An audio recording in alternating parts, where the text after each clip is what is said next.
So for those of you who have a question about whether or not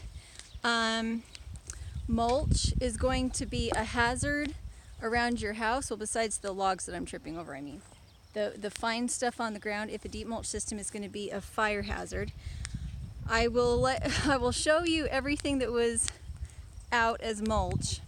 It doesn't want to burn.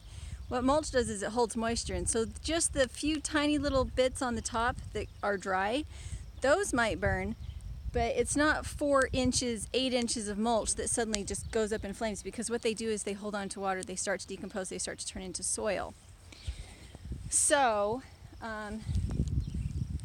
I've put gasoline on this twice and it will not burn because it's been trying to degrade.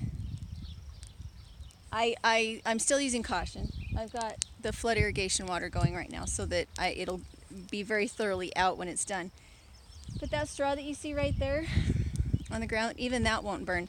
We had live ashes, live coals that I dumped not knowing that they weren't cold yet. I thought they were cold.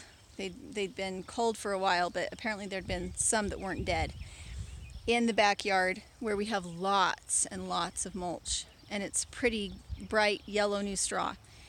And I came out an hour later to find that there was black. The top edge of about 2 by 10 feet, it had gone up and slowly crept across the backyard. And it had burned, but only the top areas, little bits had burned. It hadn't burned down into the mulch. It hadn't burned up to the house or anything.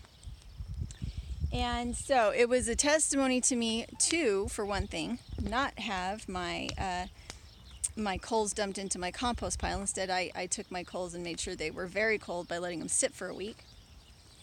But after that, it was a testimony to me that if it was going to burn, yeah, this is a smolder pile instead of a burn pile. Yeah. So for those of you who are worried about it, if you're in a really hot, dry climate and you're not watering at all, maybe you should be concerned then. But if you've been mulching for years, the only thing you really need to worry about is that top little layer, and don't do something stupid like put live coals on it. We use a lot of caution with this, but this is how bad it wants to burn. It doesn't want to burn.